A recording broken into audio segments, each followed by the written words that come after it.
Nós lemos um texto da palavra de Deus, mais precisamente 3 versículos, no livro de Esdras, no capítulo 8, a partir do versículo 21 ao versículo de número 23. Porém, eu quero dar destaque ao versículo 23, pois a expressão que eu quero me ater está neste versículo, onde Esdras declara: nós, pois, jejuamos e pedimos isso ao nosso Deus, e moveu-se pelas nossas orações. Aleluia!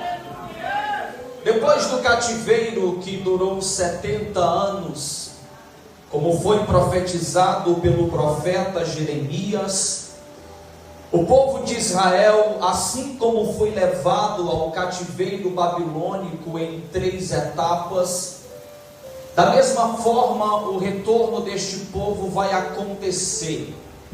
A primeira etapa aconteceu no ano 538 a.C. Os estudiosos nos mostram e a Bíblia nos apresenta que esta primeira etapa de judeus que retornam do cativeiro babilônico vem debaixo do decreto de Ciro, liderado por Zorobabel e Josué. A segunda etapa de judeus que retornam do cativeiro acontece no ano 458. E esta segunda vez, esta segunda etapa de judeus que retornam, eles voltam a Jerusalém pela liderança de Esdras. A terceira e última etapa aconteceu no ano 445.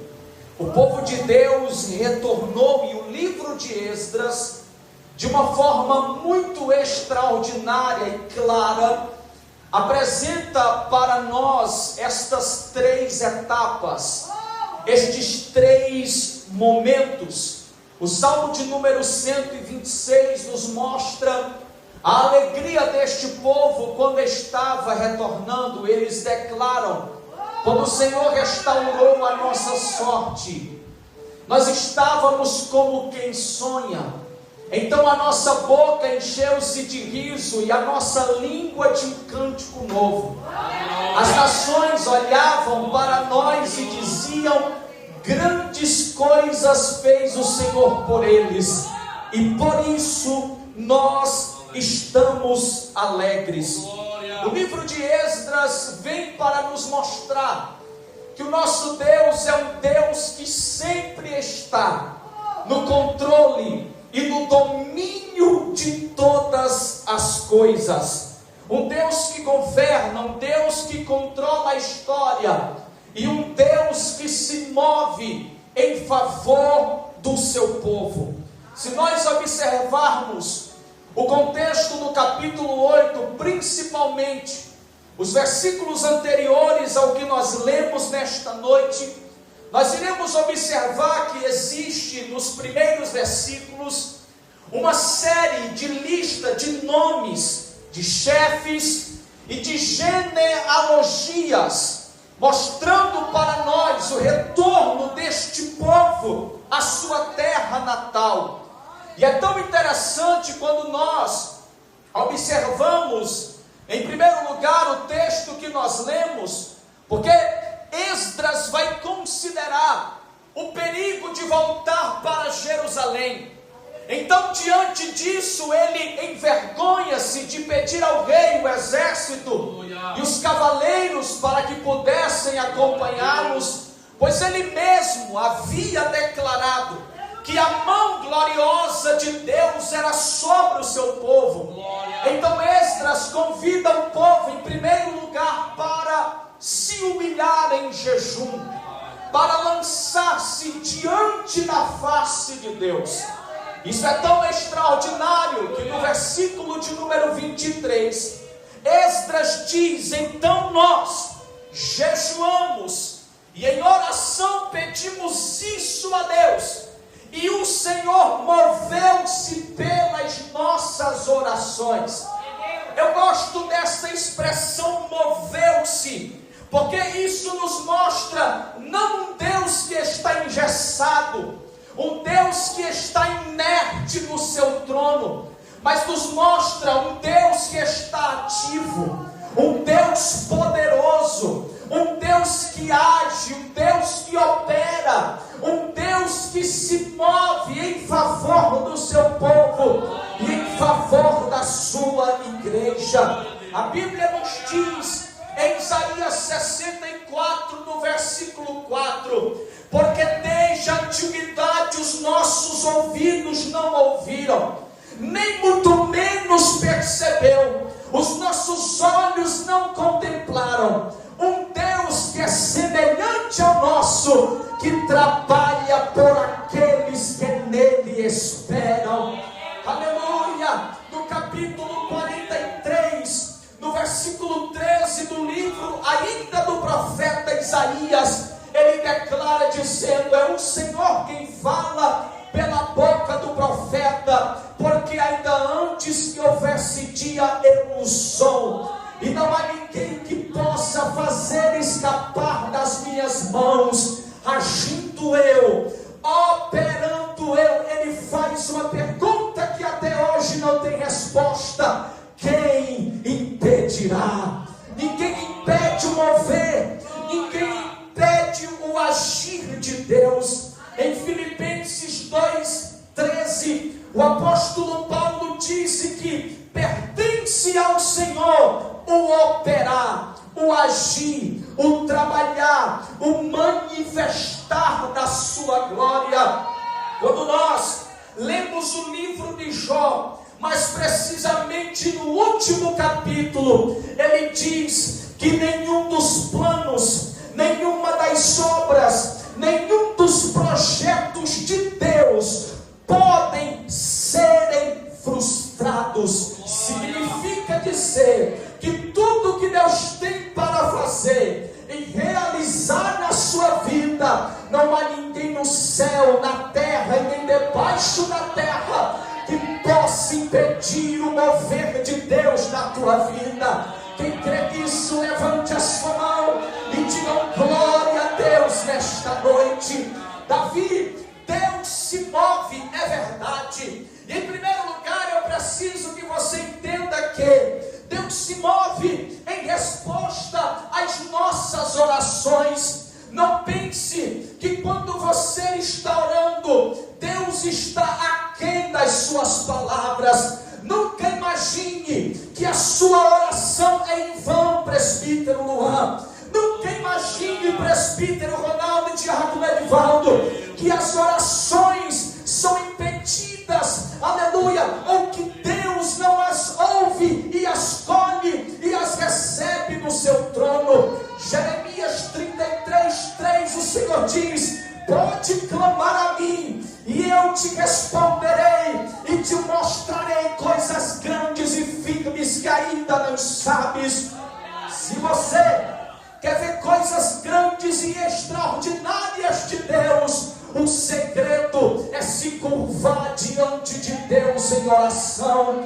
O segredo é lançar-se diante do Senhor. Em Daniel capítulo 9, a Bíblia nos diz que era o primeiro ano do reinado de Dário, filho de Assuero. Daniel entendeu pelos livros a revelação e a profecia de Jeremias, que as desolações e o cativeiro duraria apenas 70 anos. Então ele diz: então eu me vesti de pano de saco, jejuei e voltei o meu rosto para Deus em oração. E ele diz: e eu orei ao Senhor. Daniel começou a orar, e se você vê a oração de Daniel, é uma oração de intercessão, é uma oração de confissão a Deus pelo pecado dele e pelo pecado do povo. Quando nós chegamos no versículo 20, Daniel diz: eu ainda estava orando,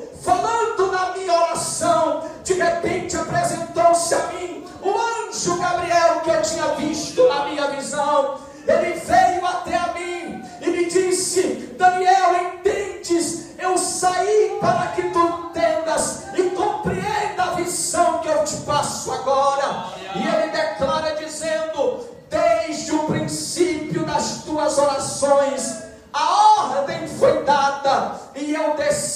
Daniel, para te dizer que tu és muito amado. Quem ora é odiado pelo inferno, mas é amado e reconhecido no céu. Alabaxure, cantalabaceia. Eu sinto a presença de Deus neste lugar. Eu queria que você levantasse as suas mãos, à esquerda ou à direita, porque eu tenho algo de Deus para liberar sobre a sua vida e te dizer nesta noite: nenhuma das tuas orações, aleluia, vão cair por terra, porque o Senhor as ouviu e está entrando em providência na tua história. Eu não sei o que você pediu e entregou a Deus, mas a resposta virá. Deus se moverá por meio da tua oração. Deus se move em resposta às nossas orações. Em segundo lugar, Deus se move em resposta à nossa adoração.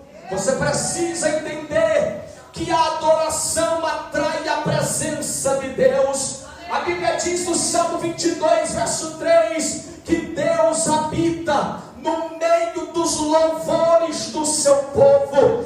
Deus é entronizado onde há adoração. Deus se move onde há cânticos espirituais. Deus se move onde o seu povo entende que é o glória a Deus e o aleluia, línguas estranhas e cânticos espirituais. Quem lembra de Paulo e Silas na cidade de Filipos, Ronaldo, quando aqueles homens chegaram lá, havia uma moça que todas as vezes que eles passavam para o lugar da oração, elas diziam: estes homens que passam por aqui são santos homens de Deus e anunciam o caminho da salvação. Não aconteceu uma só vez, mas várias. Paulo irritou-se com aquilo e certo dia voltou-se para ela e disse: sai dele. Obrigado, meu filho. Espírito, sai dela. Espírito imundo. Naquele mesmo momento, a moça foi liberta. E a Bíblia diz que a esperança do lucro daqueles que usavam aquela moça para que pudesse se beneficiar acabou-se. Então levaram Paulo e Silas à praça dos magistrados, surraram, bateram neles e conduziram para o cárcere. E a Bíblia diz que eles foram lançados em uma cela interior. Dentro da prisão eles tinham opções de reclamar, tinham opções para murmurar, tinham opções até menos, aleluia, relevante, ou seja, fazer questionamentos a Deus. Eles poderiam dizer: por que nós estamos aqui? Nada mal fizemos para que pudéssemos ser presos e muito menos chicoteados. Mas não, eles decidem fazer duas ações espirituais. A primeira, a oração. A segunda, cantar hinos de louvores a Deus. Preste atenção, eles estão chicoteados, surrados. Aleluia. Mas em meio à dor, em meio à aflição, em meio aos chicotes e às varadas que levaram, Paulo e Silas decidiram orar e entoar hinos a Deus. Perto da meia-noite, Deus moveu-se do seu trono. Eu não sei se um anjo ou se o próprio Deus desceu no cárcere, mas o terremoto abalou a cela. As cadeias e as prisões se abriram, e não só Paulo e Silas, mas todos os presos foram soltos. Você precisa entender algo. Quando você adora, Deus se move. E quando Deus se move, não há cela. Quando Deus se move, não há cadeias. Quando Deus se move, não há correntes para ficar de pé diante de você. O Senhor trará libertação. Quem crê nisso? O Senhor trará a libertação. As correntes, as cadeias vão se quebrar. As cadeias da enfermidade vão ter que cair por terra. As cadeias da incredulidade vão ser dissipadas. As cadeias da morte vão ser destruídas. E Deus vai dar o livramento e o escape na hora certa. Quem recebe esta palavra nesta noite? Glória a Deus. Deus se move. Em terceiro lugar, em resposta aos nossos sacrifícios. Deixa eu te perguntar algo nesta noite. Que sacrifício você tem feito para Deus? O que é que você tem abdicado e considera como um sacrifício diante do Senhor? Quando eu leio Gênesis 22, eu vejo uma das mais brilhantes ofertas de sacrifício a Deus. Porque Deus dirige-se a um homem chamado Abraão, que não tem mais 100 anos de idade, e que tem um filho a qual o Senhor lhe prometeu como promessa e herança, como continuação da sua prole. O Senhor dirige-se a ele e diz: Abraão, pega o teu filho, o teu único filho, a quem tu amas, e oferece-o a mim. Glória. Abraão não hesitou. Mas Abraão disse: eis-me aqui. Preparou o jumento para levar as coisas, organizou a lenha, pôs o cutelo na mão e saiu para o lugar que o Senhor o mostraria. No terceiro dia, a Bíblia diz que Abraão levantou os olhos e viu o lugar de longe.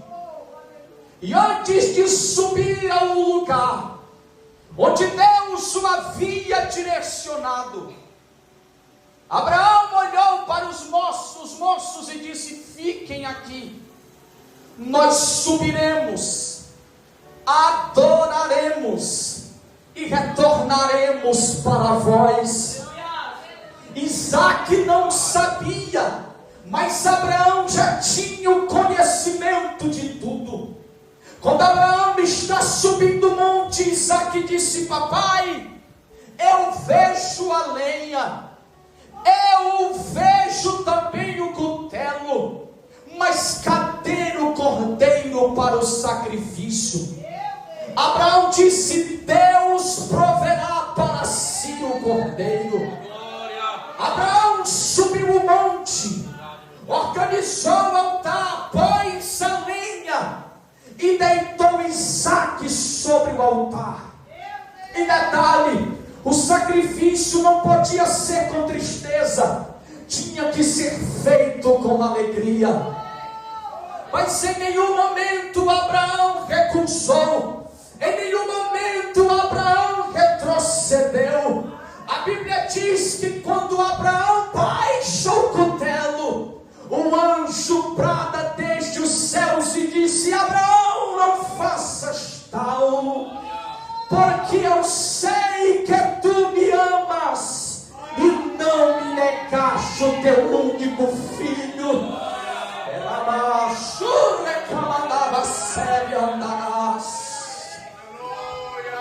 As traduções mais antigas diz que o anjo segurou o braço de Abraão, porque o desejo era de fazer o sacrifício.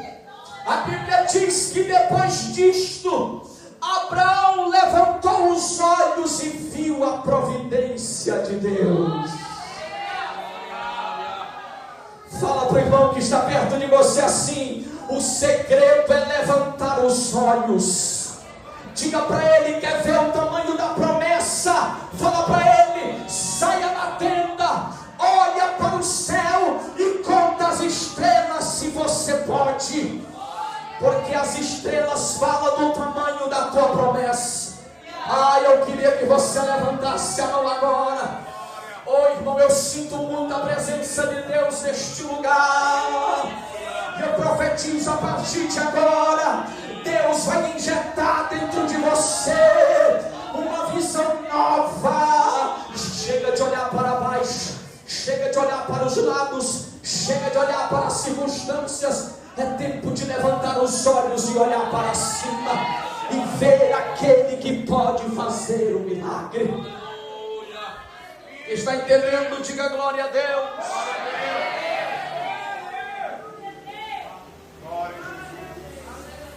Em quarto lugar, eu vou encerrar agora, para a gente ter uns minutinhos para orar. Eu disse em primeiro lugar que Deus se move em resposta às nossas orações. Em segundo lugar, em resposta à nossa adoração. Em quarto lugar, em resposta aos nossos sacrifícios. Em terceiro lugar, em quarto lugar, Deus se move em resposta à nossa fé. Nenhuma atitude de fé é vã. Nenhuma atitude de fé é descartada. A Bíblia diz que nós não andamos por vista, mas por fé. Quem anda por fé vê além do impossível. Quem anda por fé vê além da porta fechada. Quem anda por fé vê além daquilo que não pode os olhos humanos enxergar. Marcos capítulo 2, a Bíblia diz que Jesus outra vez estava em Cafarnaum. Cafarnaum foi uma das sedes mais principais do ministério de Cristo. E a Bíblia diz que uma grande multidão soube que ele estava em casa. E naquele dia juntaram-se tantas pessoas que nem na porta, nem na janela tinha mais espaço. E a Bíblia diz que Jesus lhes anunciava a palavra. Só porque de repente vem até Jesus, até o lugar onde ele estava, um paralítico, que não vem só, mas vem trazido por 4 homens de fé.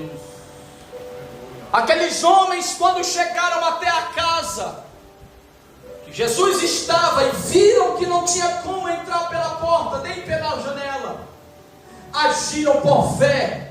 E eu creio, o texto não diz, mas no coração eles disseram: vamos subir e jogar ele pelo telhado. Glória. Para muitos é uma loucura, para nós é uma atitude de fé. Subiram no telhado, abriram espaço que cabia a cama e começaram a descer o paralítico. E o texto diz: e Jesus, vendo-lhes a maca, não, os homens, não, vendo-lhes a fé, Jesus viu a fé daqueles homens. Você precisa entender que a sua fé não pode ser clara aos teus olhos, mas diante de Deus ele contempla. E Jesus viu a fé e disse: homem, perdoados estão os teus pecados. Aqueles que estavam lá começaram a razoar no coração, dizendo: que homem é este? Que negócio é este?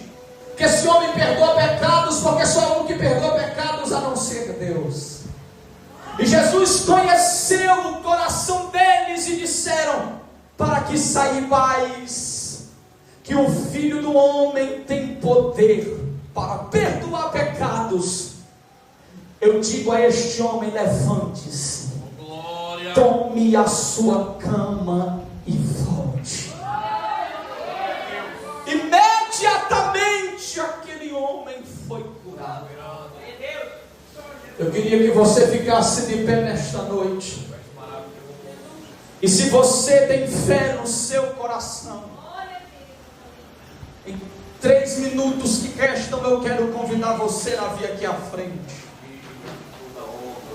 E eu quero orar pela sua vida.